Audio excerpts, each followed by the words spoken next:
So it was needed, and they did a platform. Hey, yo, welcome back to the platform. It's your man, Joey Zaza. I'm in the building. I'm in the hot seat, and I'm sitting here with two of my brethrens. Two of my ace. I ain't going to say the word boom coons because we don't do that. Two of my ace brothers right here. From my right to my left, and from my left to my right, the way you looking at it. OG Law, my man P. Shaw, the voice. What's up, y'all? What's up, gang? How you, man? What's up, bro? What's happening? What's happening? What's happening? A little bit of everything. You know what I mean? Oh, you took your Don. You took your Don Cheatham's off. What's going on, baby? Aviators, man. Well, oh man, you flying? You landed? Where you park your plane? I made it to the platform. Well, you know, just to give y'all an idea, you know, P. Shaw was here a couple of shows ago. Yeah. OG Law couldn't make it, but OG Law's here now. Yeah, yeah. And the intro to our show, ain't for the platform. Do it. You better get up on the platform. Yeah, yeah, yeah. And then, you know, my man back here rapping. So these guys help create. Yeah, they help create the intro for the platform. So So what was needed, and indeed they built a platform. And he gave me the name for it. I'm just gonna give it out there. I called OG. I went through 100 names. I was like, OG, listen. I called him 100 times. So it was really making me mad. Yeah. Because I kept calling him his kid. I'm pretty sure she got tired of him because I was like, yo, where he at? He not here. I said, well, did you tell him I called? He not here. I called back again. He not here. This dude called me the next day, I think early in the morning, like, yeah, what's up? You know, y'all cool. What's up? I said, look, man, I've been trying to get in contact with you. I need a name for my show. I ran down all these names. He was like, call it the platform. I said, what? I was like, that's simple. I was like, what you mean? First take. Yeah. First take, he said, call it, look, Joey, call it the platform. I said, come on, man. Then he got me on camera. He walk around smiling. He like this, yeah. That's it, the platform. I started looking at him. I'm like, you know why? Why? Because me as an artist and everyone I know as an artist or a politician or a person that's doing anything that's relevant to shaping this world in any way, they are looking for a platform. And they're in need of one. And I appreciate you for building one. I had a vision. God had gave me a vision 3 days before. And I know I'm not a host, but I was like, man, you know, it'd be crazy. It'd be a joint for the platform. So I wrote it in my phone. So the reason why it was so easy to come up is because God gave it to me. And I want people to understand that. Sometimes God will put somebody else's blessing in your pocket just to see how you handle it because he got your blessing coming. So I don't like to hold nobody else's blessing. God said my cup runneth over. So if my cup run over and we set it up properly, which is 2 cups under the cup that is running over, the cup only has an 8-ounce capacity.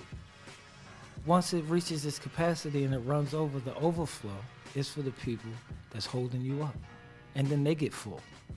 So I'm passing the ball to who I know. I said, I thought of the platform and then Joey Zaza, the best talk show host in Philadelphia. Yeah. Possibly the East Coast, possibly the country. Who knows? He never really had a chance to grow that far yet. Yeah. Ask me for an idea that God just gave me something. That ain't for me. That's for Joey. Well, thank you, man. Thank you. Yeah. So we here to talk business, though, because this is about you. Yes, sir. All right, because since I built the platform, now you on it. Yeah. You understand?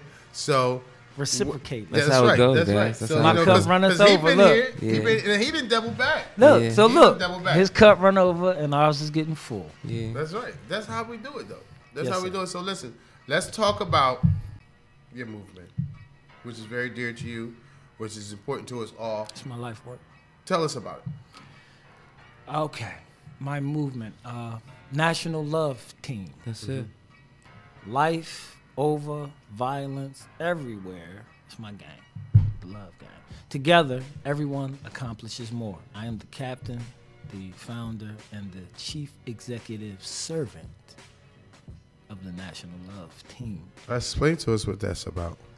Well, the Love Team is a 501c3 that is designed to partner with other individuals, groups, and organizations to create working solutions and implement them in communities before they need them, when they warm, before they get hot.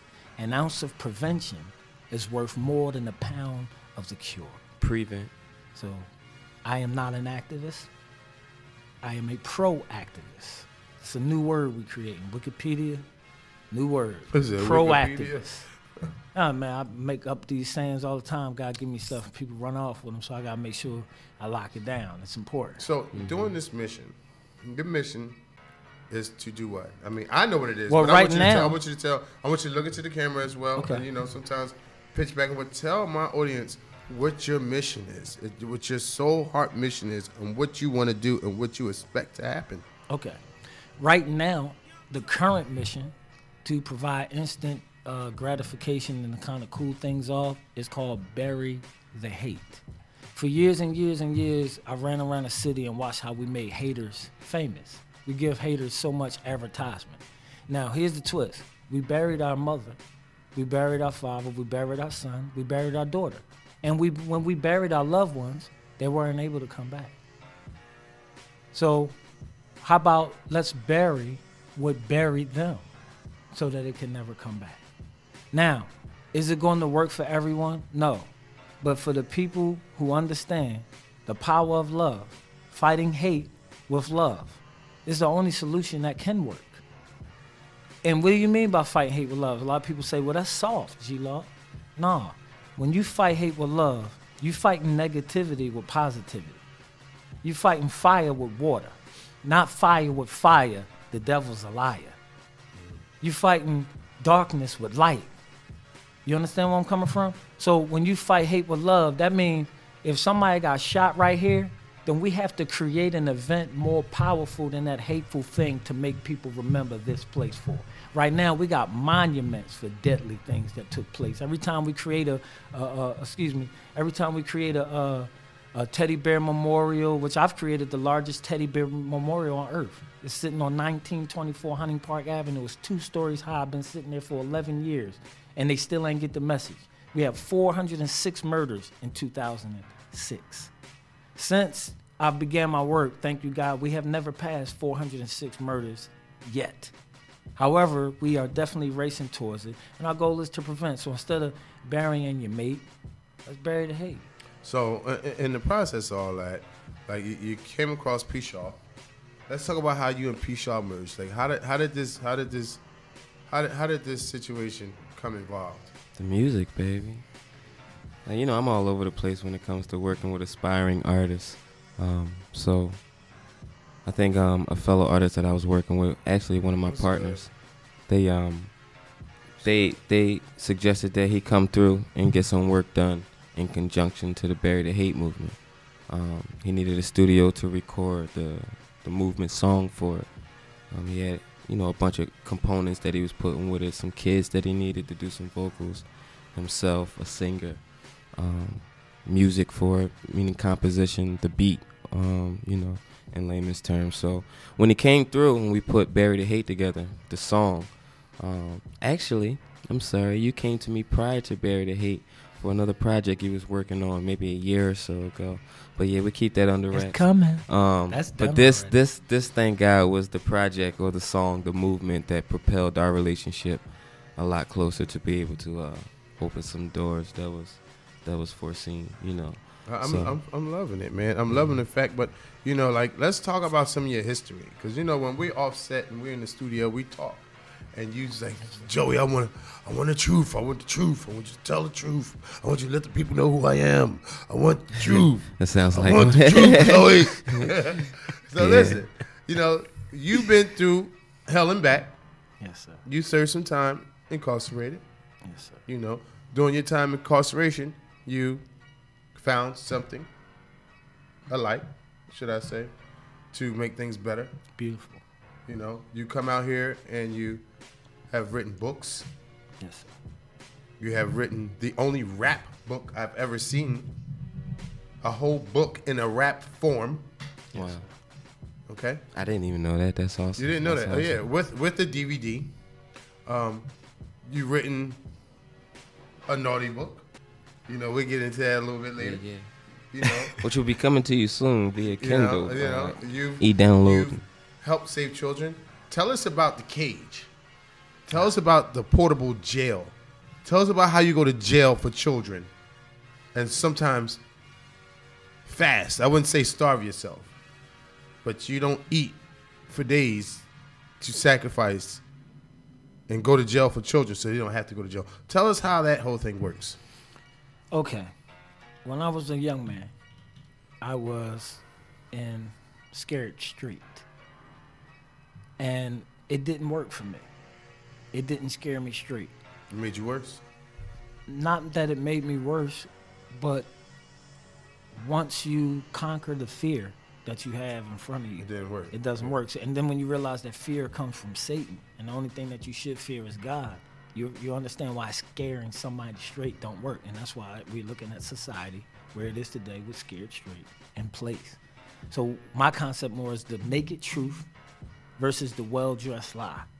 And also putting myself in the position where I know when I was coming up and people would come to our school and talk to us, they would all come with suits on and nice cars, and we all paid attention to that. And we'd be like, yeah, you coming up here talking to us, but you ain't got to go home and deal with the struggles that we deal with. Right. You going back somewhere nice. So what I do is I put myself in a position where they respect me because I'm struggling. Okay, so we from North Philly, right? So we from where it's cold at, you say. Okay, so then me sleeping outside should be cool. I need to meet with you outside, right? So because you from where it's cold at, you shouldn't be. So their fearlessness makes them come out for the challenge. And when they come, what we do is we give them sidewalk therapy, because violence is a mental health issue. Explain to us what sidewalk therapy is. Sidewalk therapy is providing therapy for the person in need that you know that's never going to go to the school to even get diagnosed or to the hospital, but you know that they're dealing with mental health issues as far as anger, bipolar, things of that nature. And so we serve as a liaison between the person in need and the nonprofit that provides the source. So I'm in the parking lot and a guy comes up with a drug issue. I send them to one day at a time, Mel Wells. I've sent literally thousands of people to Mel Wells at one day at a time for referrals. When I'm dealing with some girls that need help, I recommend them to Why Not Prosper, when they're the ex-convict girls, because she has her nonprofit. And see, you have 5,500 nonprofits in the city of Philadelphia. It shouldn't be no one in need. But the people in need don't know how to connect to the nonprofit. So you that do the provides connector. service. So I You sleep in connect the dots. and that's sidewalk therapy. Either I can provide you with some instant gratification therapy that'll probably stop you from killing somebody right now. Like the person who's never been prison here to change. They have no thought about it. They may even laugh. The person that's been in prison here to change. Yeah, And it identify reminds them with of the worst sound that they ever heard in their entire life. And they now, if they was coming to do some harm, you got a 50-50 just because he's thinking about the consequences right now. Now, you know what? I also want to get into, because P. Shaw, we're going to get back to you. We definitely going to get that. Oh, this about Yeah, OG, but we're going to man. get back to you, P. Shaw, because that's how we got a going lot how to we do going to with weave it in. Voltron. How we going to weave it in. Yeah. But I've seen it numerous times when you had the jail on site. Like, I want to get into the jail on site. When you go to jail, Yes, sir. you go to jail for children. You stand inside of a jail, and I wouldn't say put a play on. It's not like a play. Like somebody from not in our environment will call it a play. Yeah. You know, from their standpoint, Performance art. Yeah, performance art. But this is a sidewalk therapy performance art. Yes, sir. Okay. So tell us about when you do your sidewalk therapy performance art from your portable jail. Right. All right, so if you're going to break a pipe in your house, then you have to have a sledgehammer in order to beat a metal pipe and break it. We have a school to prison pipeline, and I'm one of the first people. They call me OG Law, aka Harry Tubman, because I'm one of the first people who started beating the sledgehammer against the pipe to make sure that these young people have a fork in the road to where you could go to prison, or you can recognize that jail is for suckers. And I can prove it to you. And I can give you some therapy right here on the street. So now the police, we invite them to tell their officers, if you have a youth that was getting ready to get picked up for a petty crime and you was gonna take him to prison, instead of putting that pressure on his family, bring him down to the unprison cell and let us deal with him. Unprison cell. Unprison cell. Right. Right. Not in prison. Unprison. Unprison. That's Yes, the key the word. only jail in the world designed to keep our young people out of prison and early graves. And it's mobile, so we can drive the message to the people who are not going to go get therapy on their own, because some people clearly like being crazy. Now tell me some of the things that you do when you're inside of this unprison jail cell. Okay, so when I'm in the unprisoned cell, we will get up at 7 o'clock in the morning, and the same way 3 days a week that you would do a cell cleanup, I would get out of my jail cell and clean up the neighborhood for free. And people would donate 19 cents an hour for every hour I'm out, and I may have many people donating this 19 cents, but the whole concept is to tell these young people, would you rather be in prison working, forced to work, for 19 cents an hour, 13 cents if you're on GLP, that's general labor pool, or would you want to stay out here and work? You know, I give you the option. I teach you right here, go some jail rules right here. Tell you, you got to go in the house at 8:45 in jail. How long your mom let you stay out? 10:30? Hold that. You're doing good. Hold that right now. Hey, we got to go to break, and when we come back, more with OG Law and P. Shaw. Stay tuned. So it was needed and they did a platform. As promised, Shaw, I'm back with a double performance by OG Law, my man P. Shaw, the face and the voice of the Oscar-nominated movie The Cage. Right now, I'm bringing to you OG Law. American Nightmare, baby. Martin Luther King had a dream, a bullet to his throat's the reality. Right. Every time I drive, cops follow me. Whoop, whoop. Belly of the beast while they swallow me. Last night I heard another mother scream, shed tears, poor bears, another tragedy. American dream still a fantasy. I'm asking Uncle Sam why you mad at me. Land of the greedy, home of the slave. 13th Amendment is not what it say. Read it correctly or tell us behave. Or most of us willing to back in the cage. Back in the day, they had us in chains. They branded us, handed us numbers for names. Open your eye, something is strange. Today we call inmates, the only thing changed. Justice is blind, she cannot see. Some of her children ain't never been free. How you expect my demeanor to be when most of them children look something like me? Got caught by one time, not 3 strikes, just one time. I got 90 years to drop one dime. Cost me missing my sunshine. No more fun times. They tell us when it's lunchtime.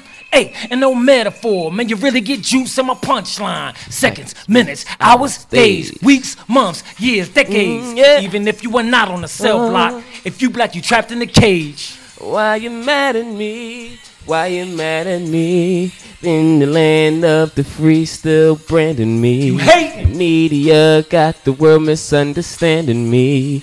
Build a cage for the slaves. Racism. Why can't this be? The new Jim Crow is your jail cell. The newer Jim Crow is your house. No, you didn't even have to say farewell. Just sit your ass down on the couch. Nigga, close your mouth.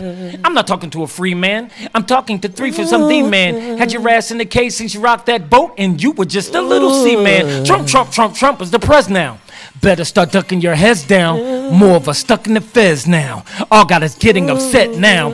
Planted our ancestors in the dirt. They were something like 6 feet deep. When they dug our holes, I bet they didn't know they were burying seeds. Now they reap what they sow. We the strange fruit, yeah. We been hanging from trees, and they call us lit. And I know we the shit, cause we sitting in the belly of the beast. Hey, now you can tell it to your priest. Or get money to your pastor. Yes, it's true, Black Lives Matter to you, but not to who you used to call master. This word of 600's cold. Ain't seen you since 5 years old. Ain't no respect, dude. I don't expect you to do what you're told. But maybe you could chat with your sperm donor. Look cool, but I heard you keep the burn on you. Justice and the judge will adjourn on you. Sam ain't your uncle, he'll turn on you. Money's the bait for the trap. I am just stating the facts. You were the prey, Sam is the predator, he used to leather your back. You could do better than that. You could be better than me, better than me. If you just study the map, you could say, give us free, give us free. Why you mad at me? Why you mad? Why you mad at me? In the land of the free, still branding me. Yeah. For the slaves, how can this be? So why you mad at me? Yeah. Mad at me. Why you mad? So mad. Y'all check the Cage out, man. Milwaukee. Cage on Vimeo free. Right? Yeah, American Nightmare. Wake the platform, up. Baby. Stay woke, get woke. Ow. So it was needed and they did a platform. Welcome back. Welcome back. I'm still sitting here with P. Shaw, OG Law. And when we left, we was talking about the jailhouse that's on wheels, kid. The Yeah. prison. The unprisoned jail. But you know what I'm talking about. So you got a million jailhouse. Unprisoned jail. So get back to the fact that, tell me some of the things that you do when you're in jail. Now, you did the cleanup. We left on that. Right. I want you to tell me, like, I don't want to call it a performance, but it is an art performance. Well, tell me how you act when you're in there on that cage. Well, you're inviting, we invite the neighborhood. mothers in neighborhood, but specifically mothers who have children who don't have fathers in the household because of prison. So there's a reason why we did the movie The Cage and we have the song American Nightmare. All revolving around this topic because we understand the disconnect that once you start to dismantle a family by taking a major piece out of it, you disrupt the foundation. For instance, the foundation of your body is on 2 legs. If I cut one off, you're going to be hopping around for the rest of your life. You understand? That's what happens to a family that has a person taken out. So I guess you could say I could work like a prosthetic leg during that month to help that family stand up, to give them some solutions that work in the household to help the child, to identify the issues that the child and the children are going through about their father or their grandfather or their brother or their uncle or the person that they look up to or even their little friend in prison or dead. So we deal with that issue on the front line. We've been doing it for 15 years. We've inspired people like, for instance, P&B Rock helps my jail cell without helping it. P&B Rock did his F With You video in my jail cell.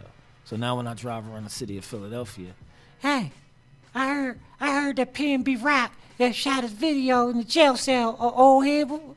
Yeah, he did. For real? Yeah. Can I get in that joint? Yes. They got the wrong reasons why they want to get in there. Regardless of that, once they want something from me, I want something from you in return. Yes, I'll let you get in, and you can check it out, but I need something from you first. Answer me this. What grade do they start looking at your educational records to decide how many jail cells they're going to build in America? What grade? 3rd grade. But the child usually doesn't know that. So now I make them get on his phone. We get technical. We include the electronics. Look up your phone. Ask Siri. Siri, help me. And then they look up and Siri tell them, 3rd grade. Then they realize they're being hunted since the 3rd grade to be put in a prison cell. And if you don't have a father in your house or you're not doing good academically, all of these up your chances to qualify to be in one of these prison cells. We know by the juvenile facility on 55th or 56th Street, 48th Street, that the only way your child could go to school in Philadelphia in a brand new state-of-the-art facility is to go to jail. Right? And the kids live across the street from the place. And the children do care when they found out that the only time you could go to a new state-of-the-art school is if you get arrested. But all the rest of the children is trying to survive after you closed down the schools and took rival children from rival neighborhoods and forced them in a violent situation that's worse than prison. Why is it worse than prison? In prison, we got knives. Hey, in jail, they got guns. And we lock them in for hours all these days. But you can find relief and get a state-of-the-art school where we have the proper security to make sure you can get an education. Check this out. In jail. I want to talk about, because that's vicious. But you've done so much of a large body of work. We don't have a lot of time. We got to get all these things in here. Yes, sir. You know what I mean? So I got to be in control of this conversation. Come on, take it over. Take it over. What I'm saying? Yes, Mr. Zazzolino. But now, real quick, though, like, let's talk about some of the artwork. Like, you're an artist. Yes, you paint. You do more Memorials. Thank you. There you go, brother. You do those things, and you make these long capes that you travel across country, walking thousands of miles, riding a bike from here to New York, for cause, for purpose. Guinness record breaking. Yeah, let's talk. Let's get into some of this because you promised. You said, Joe, you got to tell the truth about me. This is your platform to tell the truth. Yes, sir. Okay, so let's get into some of the facts that you rode this bike from Philly to New York for what reason? Was it a 10-speed or was it a Huffy? No, it was a Huffy with a broken pedal. It was a straight regular street bike. Really? I chose the regular street bike. Broken No, pedal. no. All the artwork we do with regular pencils. All the capes that we make, we use Gorilla Tape and regular paint and regular fabric that you can go to the store, because we need to teach our young people that you can still touch the world, Right. even though you ain't got a whole lot of money. Right. So we wrote a regular Huffy that they would bike. So instead, if they kicking you out the house, do you go get your gun and shoot the landlord, or do you do some form of activism so powerful that it make them raise money to buy you a new house? Because you really want to express that the issues are not fair in your community, and you really want to talk about it, but you don't know how to get it out. So I'm going to help you use music, art, and drama to get it out. I'm going to show you it's a better way to be heard. I done punched on demons, and guess what I found out? They jump in other people's body, and you be fighting for the rest of your life. So wait a minute. So you rode a bike. What I'm saying, how did you feel? Yeah. How was your physical condition? How long did it take you?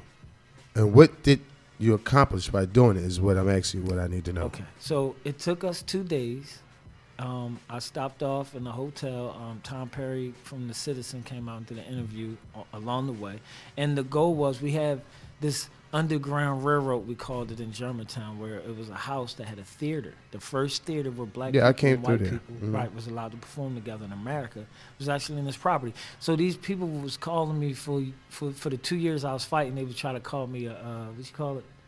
When you just staying in the house trying to be rent free. They were trying to call me a squatter. Oh, squatter. yeah, squatter. But as you saw when you came in, I had like 900 children a week, all dance crews and doing parties. These Right. some of the guys who did parties in the back and all that, teaching them how to be party promoters. And guess what? We didn't have no violence in the hundreds of parties and dance shows that we had with all these children behind the safe wall. So what I did was I rode this bike.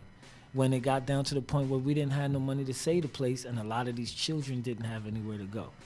So we rode the bike, and we stopped off in what was that? What's that college there in New York? Is that Syracuse? This one.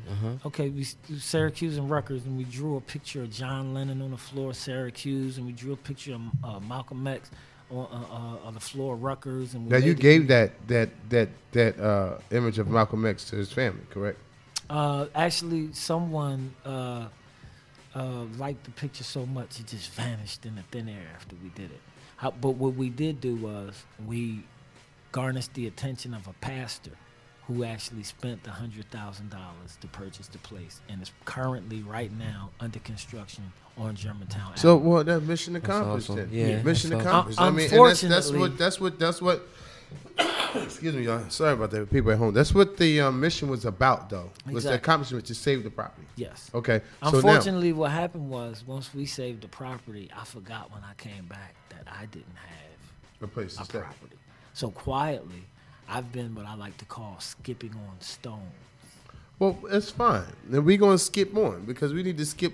Because time is of the essence. Yeah. So we want to fast forward a little bit to the music piece. Yes. The music piece is when my brother here, he comes in, Peace Shaw, and you guys have been creating some great music.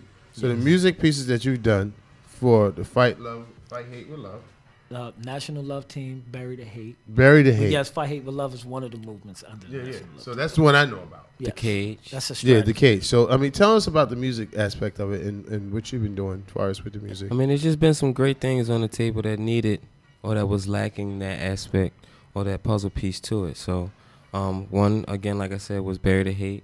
The Cage came along, or American Nightmare, I'm sorry, let me correct that, came along because of the Cage movie that's out on Vimeo now. So, it was OG's incentive to create a musical piece for the... I was there for that. Yeah, I was yeah, there yeah, for you the were. premiere. Yeah, you We were. are contending for For an Oscar, the Oscar. nomination. Yeah, so that was with The pretty Cage. dope. They put a crunch time on it because we wanted to get that done before the the bid and everything was going up for the Oscar. It's a dope movie, so y'all should go check that out. Yeah, it's on Vimeo. You know, can check it out. Just Google The Cage Vimeo, and you can check it out now for Yeah. free. Yeah. So, but with the music aspect, I mean, of course, we know you did the production. We Okay, know you yeah. did the production. Mhm. We know you're singing on the music. Mhm. I haven't heard the music yet. So I don't know what kind of music it is. I'm pretty sure it's something strong with a message behind it. Yeah. So when this music came about, how did it make you feel to be working in the studio with OG? Oh, enthused, man. I'm always driven or motivated. He's a motivator. in so many facets of the word. So, and I like progress. I like to see results. And he's one that if he's bringing something to the table, you can believe that if you put a small percentage behind it, you'll see results according to how much you put in. So, he got me when I start seeing results in the work that he was doing, along with the work he's done already. I was just like, let me see what I can do to help this guy continue on in his journey. I call him like a mobile prophet. Yeah. Like, you know, when we in the studio, he get to going, and everybody was just sitting there, and we were talking, and next thing you know, he done got into his whole. He on the platform, you know. He on the soapbox. He up there, and he's quoting the Bible, scripts in the Bible, matching it with the Quran, and this one, the book of Torah, and he do be spitting facts. I ain't gonna lie to you because I be sitting there looking at him like, just stuck, can't break the mold. I can't say anything. So, you know, it gets real crazy. It gets real crazy, and it gets to the point where it's very educational too. Right. You know, and I admire that about you. But you know, we're here because I want to celebrate you and what you've done. I want to talk about Love Park. You know, Love Park before Love Park was restructured. You know, we had that's the when sign you down caught there. him, right? When I caught him out there. I'm on my way to work in the morning again, going to Councilman Jones' office, and I hear all this commotion, and I see these people standing over there, and you know, I'm running late, so I get in the office and I go in the bathroom, and I lift the window up, and I look across the street at Love Park. I see this guy in the orange jumper over there chained to the Love Park sign, and I see all these people around him, and you know, I'm like, what the hell is going on over there? Chained to the sign. So I goes out. It's OG Law. He like, Joey, I'm not coming off of here until we get justice. What happened? Why did you? The police brutality. Because to be honest with you, I just got beat by the police. I think a year or two prior before that, the police beat me in back of Councilman Jones' house. Wow. There wasn't a mistaken identity. They grabbed the guy's driver's license who got away. He's like 5'4". He was 6'5". They looked at the license. 8 cops got me on the car and 2 more, and they all know me. And they like, is that him? He looked at the license and said, yeah. You know, he was one of them cops. Yeah, one of them. And he was like, yeah. And this guy just reached around. This guy reached around and punched me in my face. Bam. And they dogged me. So, you know, I understood his pain, but, you know, to make a long story short, I'm going to let him tell it. But it was funny to me because when I went over and like, yo, man, what you doing? You got to come off of this. You got to come off of this. Police was, you know, the citizen police was complaining, you know, and to regular park police and things like that. Like, this guy, we want to take pictures, you know, the love sign, and he's chained to it. So, you know, when he move out the way like this, so you can take a picture, and then he go back to his main joint. But his purpose out there was for real. Yes, sir. And I appreciate that. But, you know, it made me feel good because he said, Joe, I'm only coming off for you. I had to go back and get Councilman Jones. Yeah. It was day of city council, too. It's like it was on a Thursday or something. And we come over there, and OG on the joint, he like, yo, I'm not coming off. I said, come on, you got to come. He said, for you, Joey, I'm going to come. Now, that made it feel large for me, but it was more so his purpose. Yeah. Why he was there that I respected. So tell the people why you was chained to Love Park. Well, I'll tell it in reverse. When God allowed the opportunity for you to be the vehicle of transition, the reason why I chose to come off when you asked, because I wanted to show the power of the hood. Respect. I wanted to show the power of relationships. I wanted to show them big people in City Hall who couldn't move the muscle. That somebody from the hood can have a conversation, accomplish getting the work done. We got to, they won't talk about it. But we got that boy the quickest exoneration ever in the history of Philadelphia because the boy had autism that the police beat this time. Right. So we did accomplish getting a record drop faster than anyone in Philadelphia history. Furthermore, an officer just beat a Puerto Rican lady at the Puerto Rican Day parade. Could have caused a race war. Right. So I had the Puerto Rican flag because my father grew up in Cuomo, so I understand the Puerto Rican culture. And their theme was women the year that he hit this woman. So I stood in protest of that, and I stood during the hurricane. So I just basically wanted to know, I've been wearing this jail suit for almost 15 years after they forced me to wear it free, so that I could use it to make changes, because it changed me on the inside and it's working on changing on the outside. And I gotta thank people like Meek Mills and Wallow, who, when I was in Black and Nobel saying ex-convicts gonna come home and lock the streets down and get this thing together because we the only ones who understand the problem. Right. People like Wallow and Meek Mills, like they seen me for 15 years wearing a jail suit. But when Meek put it on the BET Awards, and when Kendrick Lamar and J. Cole and Wiz Khalifa and all these other major celebrities who've seen me across the country duplicated, this is what they do. They made people take me serious. So tell me this. I owe them that. Tell me this. Where can they find you at, OG? Give these people your information. Look into the camera right there. Tell everybody where they can find you at and how they can get with you. If you want to follow OG Law, you can check me out on Facebook at OG Law. OG space, no dash, OG space, LAW. On Instagram, OG_Law1. OG_LAW1. You see the picture of me with Peanut Live. Check that. Same thing for you, P. Awesome. Just P Sharp Productions. Google it, and everything will pop up for you guys. And hands down, can I just end with this? Come on now.